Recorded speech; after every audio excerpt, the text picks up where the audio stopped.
Bloomberg Audio Studios.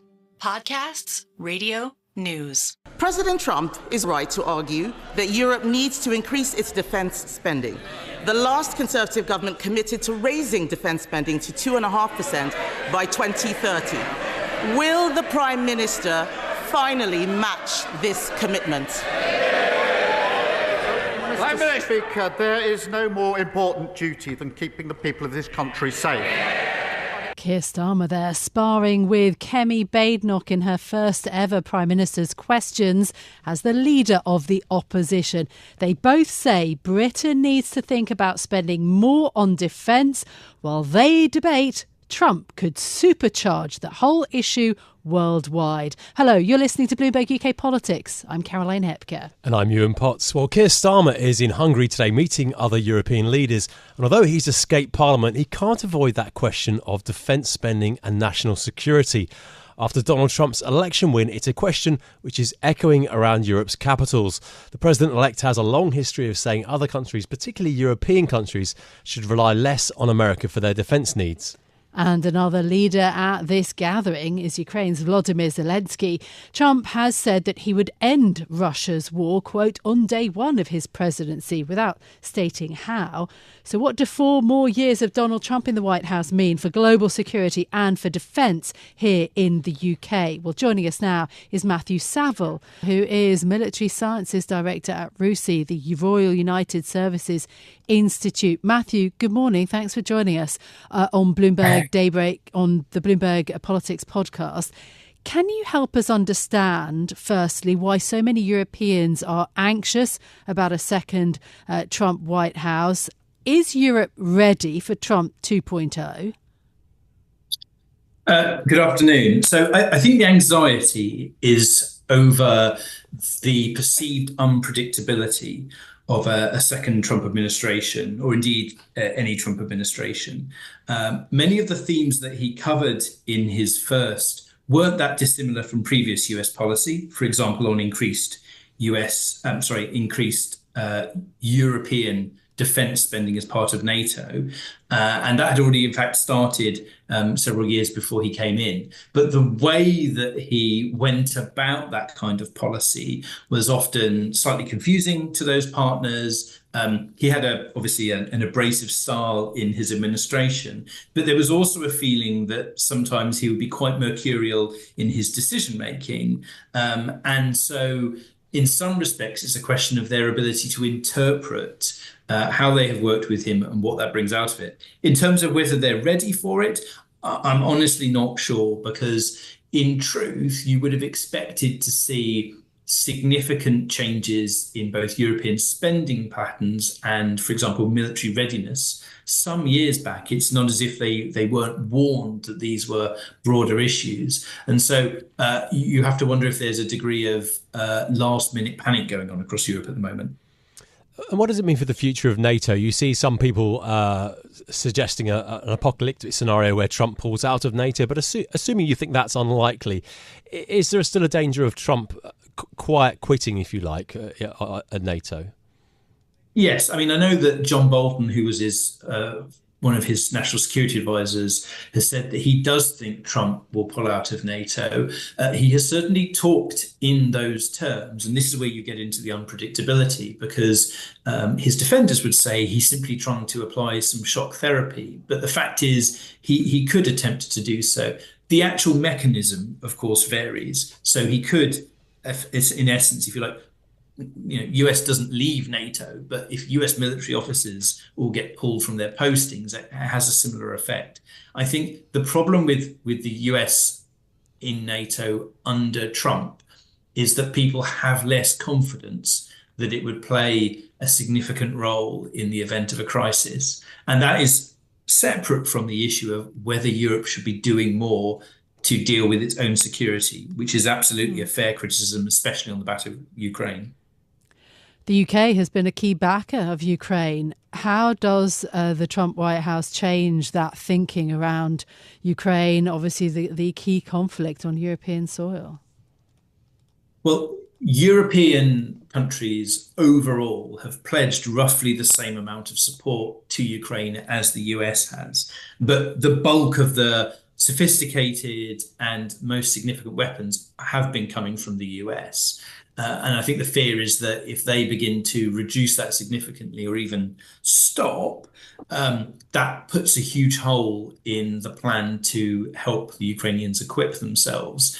And I think there is not much chance of the Europeans filling that gap on their own. They're doing quite a lot, but they would need to have started investing in their own production schedules a couple of years ago to come anywhere close to replicating what has been provided, particularly in areas like artillery, as well as armoured vehicles and precision missiles. On Ukraine, Trump says that he wants a deal with Putin. Let's say he brokers that deal in January. What might it look like? What will Ukraine have to concede? Well, I mean, that is another unknown, because a lot of that depends on how Trump settles on his position. So Zelensky was one of the first to congratulate him yesterday. He's probably hoping that he can convince Trump to be seen as a winner. He needs to invest more in Ukraine. I think the outline of the plan that's been set out by somebody like J.D. Vance looks a lot more like freezing the conflict, something along its current front line, imposing some kind of neutrality on Ukraine, which is not something that's popular there because they think it leaves them vulnerable to future Russian attacks, and basically freezing things as they are.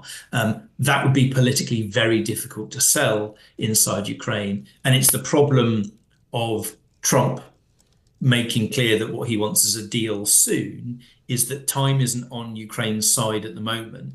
Essentially, they're on the back foot. And so anything that freezes things around the current battle lines and the current balance of forces is going to be far below what they're hoping for.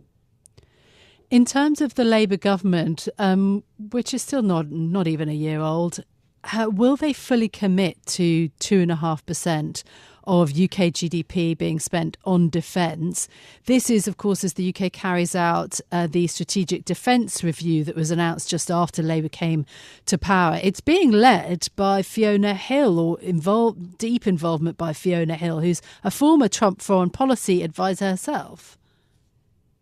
Yes, and indeed has been quite critical of his stance, particularly on Russia. I mean, obviously, you've also got Richard Barron's in there, who's a former senior officer, and George Robertson, who was obviously prominent on defence under Labour and also involved in NATO.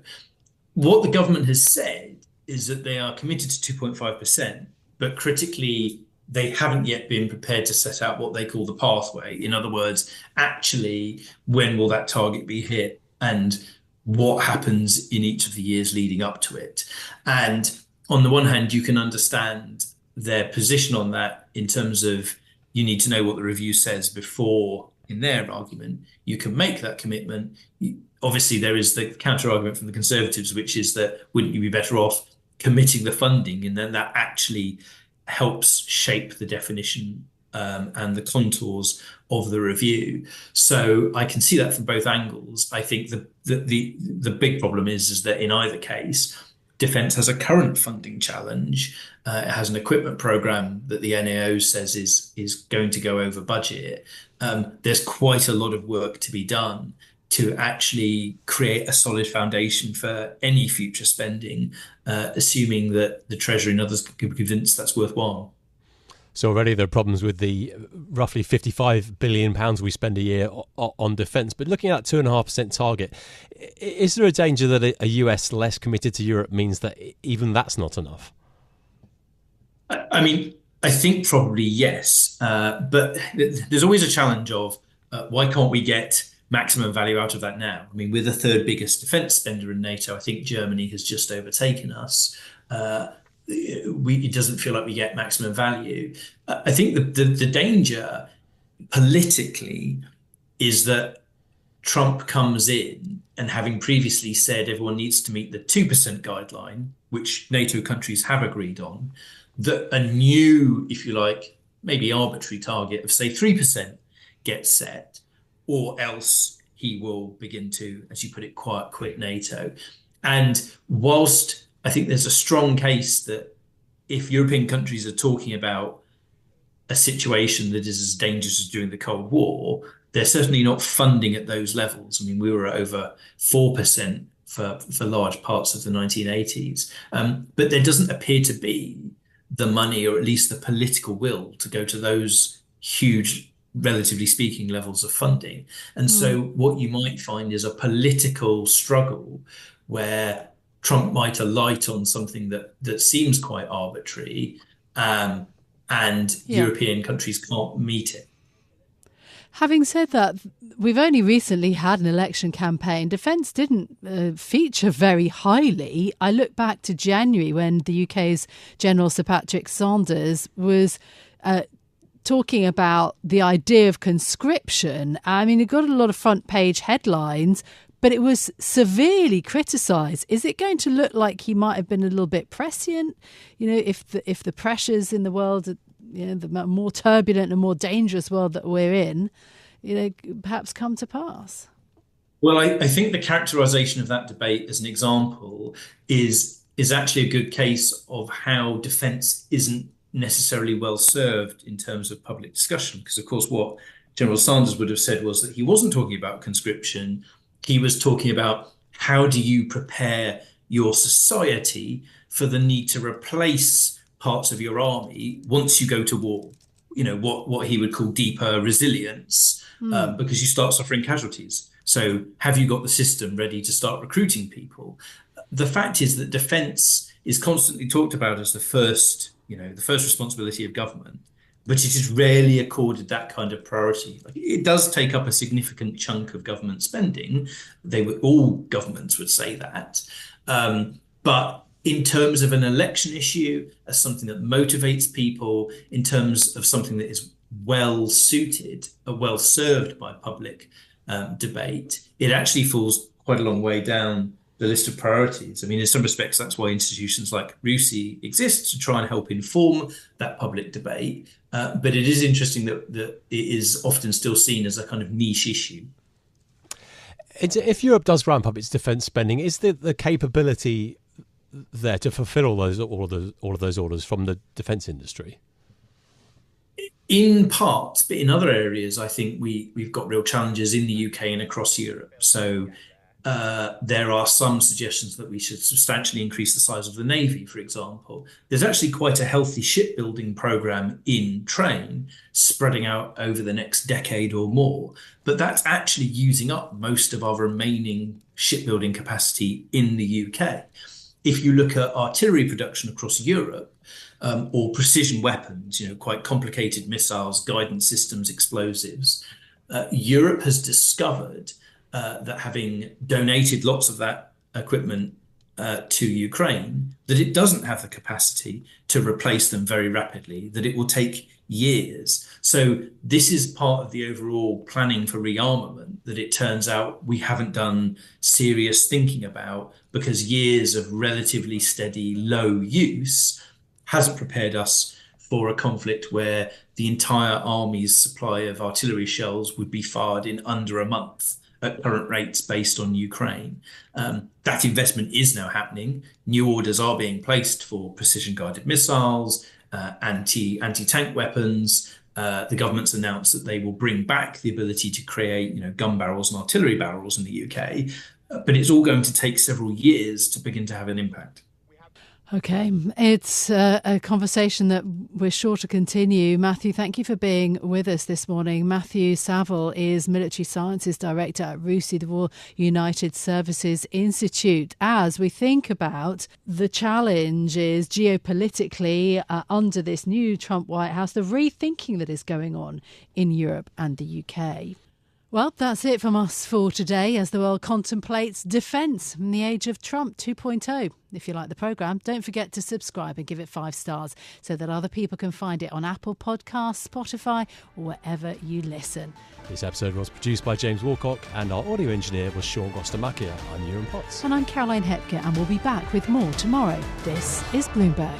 Bloomberg UK Politics. Listen weekdays at noon on DAB Digital Radio in London.